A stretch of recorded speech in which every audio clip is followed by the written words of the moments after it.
Good day, future engineers. Uh, we are we are now on our new topic, no new discussion. Still at estimation, but in a different scope of work. So we are already done with excavation, concrete, and we have a minor start with the steel works last time, and and then we have the masonry works. Now we'll have our formal steel reinforcement or steel works estimation. So again, no, I'd like to remind you that in estimation, wala na siya ingon nga murag ko ano formula nga magic tanan ba mosulbad nimo. Generally, ang estimation is ano gyud, ihapon gyud nimo tanan no. You count, you quantify everything. Maski pag manumanuhon nimo or nakailaing pamaagi, that is just estimation, no? There is no magic with estimation. Okay, let's start. Before we are going to kuan, sa ni discuss no how are we going to estimate the steel reinforcements. Let's have a brief kuan lang, recap or discussion on the concrete. So again, we know that the concrete is composed of cement, sand, gravel, water, and admixture. Though generally, concrete infrastructures is made from this. And at times, na admixture kay dugangan siya depende mo gud sa requirement po sa kung layo ang site then na mga admixtures nga ibutang aron dugay mo settle ang concrete mixture whatsoever and etc.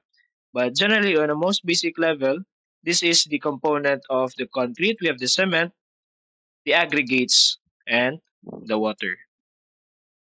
Now, kung magbuhat ng infrastructure, no, there are loads that will act on the building. So as you can see on the right side, no, there are several loads that acts on this infrastructure. So you have the dead loads from the roof. There are also live loads. Kanilang nakabutan na siya collected snow.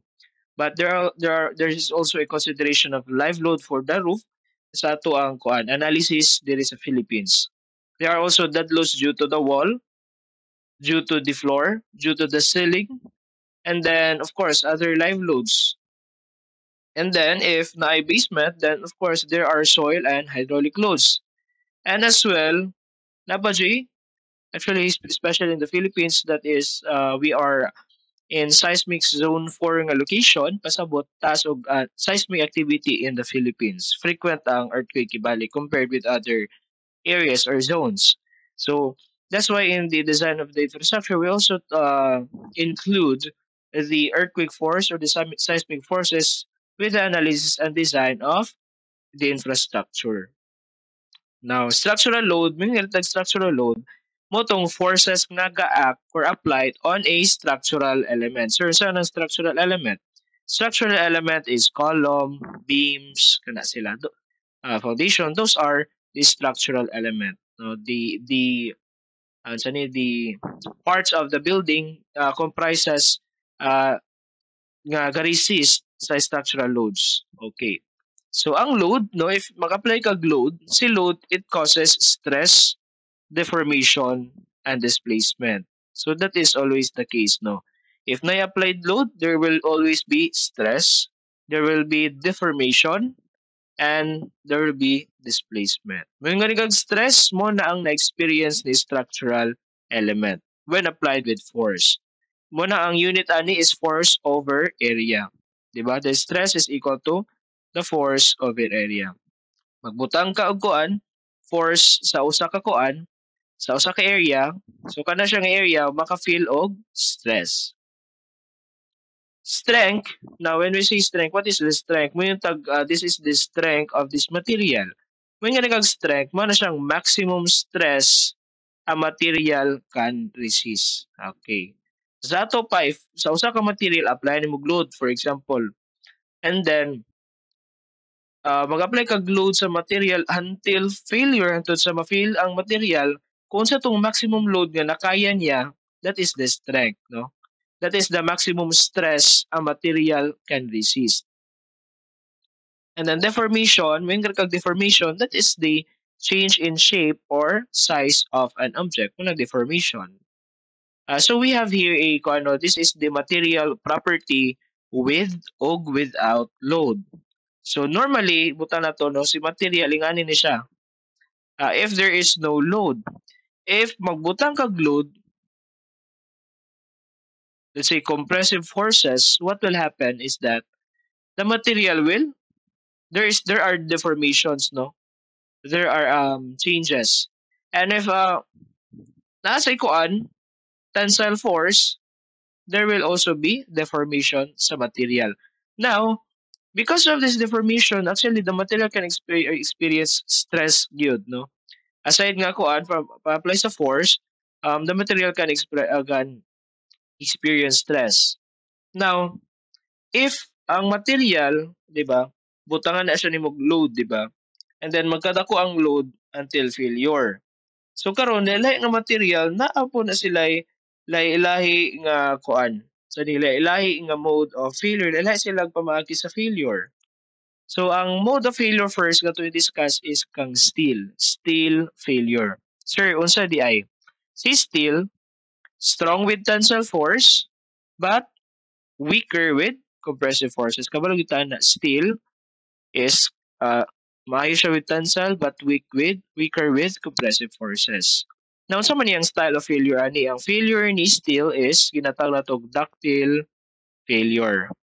So, mano siya si steel mag-yield. Unsa may pasabotan ng yield, sir? Okay.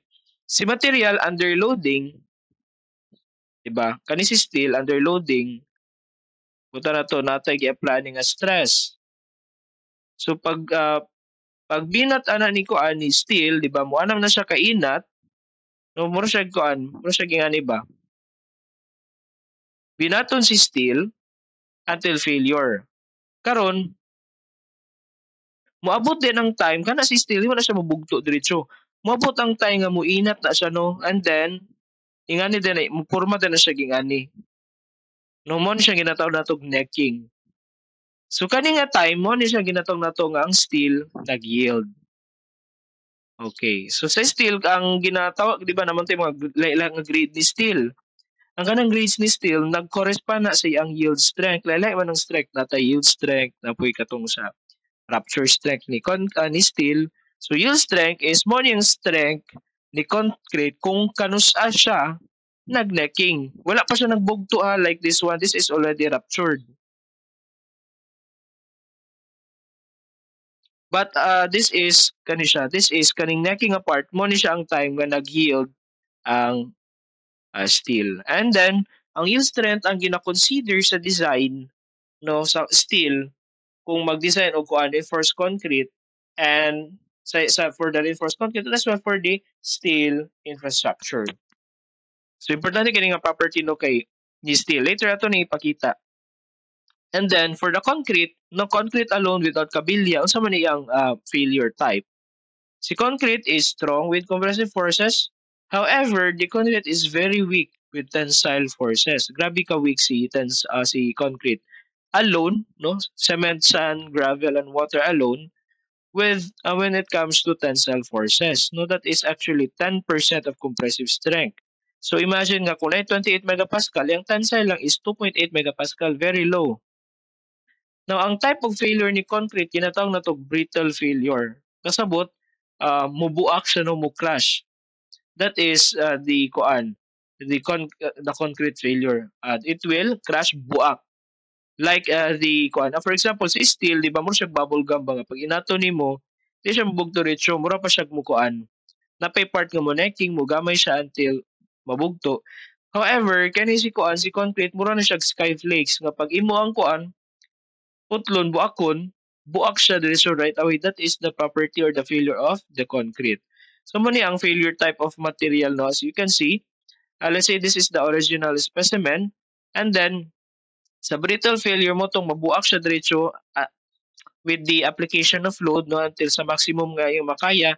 However, when we say ductile nga failure or fracture is mo tong before siya magkuan ma-rupture, mabungkag is mura pa siya mugamay, di ba? Mura pa siya muinat until failure.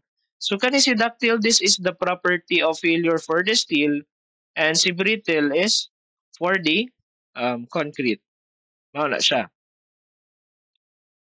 Now, kung si reinforced concrete ato istoryahan karon mo nga nitag reinforced concrete, lahi man ni si reinforced concrete. Reinforced concrete is combination na siya. This is a composite material. Ang steel does not act alone. The concrete does not act alone. No, it forms a single material. Now, unsa man ang mode of failure ni reinforced concrete, sir? Reinforced concrete ka ng concrete nga na kabilya. We call that reinforced concrete. Okay. Unsa man ang iyang mode of failure, sir? Ang mode of failure ni reinforced concrete depende. Na ay ductile nga failure and na brittle and ay ductile. So depende na siya sa section. Naatay lain nga section. We have the over-reinforced, balance-reinforced, under-reinforced section. Under design is always failed. Fail na siya, under design good. Substandard ang design. Na unsa may kalainan na ni over-reinforced, balance-reinforced, and under-reinforced. Ang balance-reinforced, kasi pasabot ani. Balance ang steel and concrete when it comes to resisting loads. Since balance man sila, lahi ba ya og kuan? Sa nila lahi ba ya og strength si steel o si concrete, di ba? Since balance man sila, pag fail next, pag mo okay, balance mo sila no, pag mo fail si kuan, si steel, nag-fail po si concrete and vice versa. So sa to pa in the balance section nagdungan sila og ka-fail.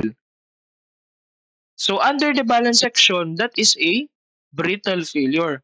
How about sir, padaghanan ako kabilya, over-reinforced. Now karon sa over-reinforced sad, di ba, equal man ni ang failure ni steel concrete sa balance. Sa over-reinforced sad, si concrete nag-fail na, si steel wala pa.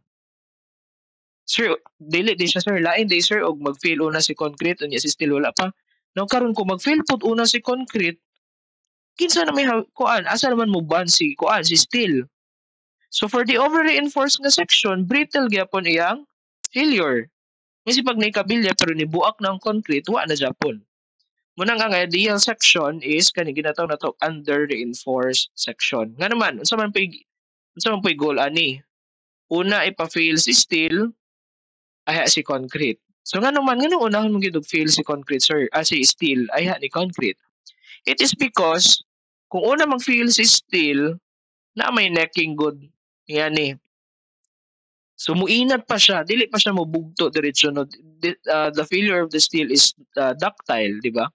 So dili siya mo break diretso. So mo elongate pa siya no, there is an elongation. And then if there is elongation sa may tabo, makita pa nimo ang concrete mag-crack. Makadagan pa ko, there is problem, makadagan pa ka, no?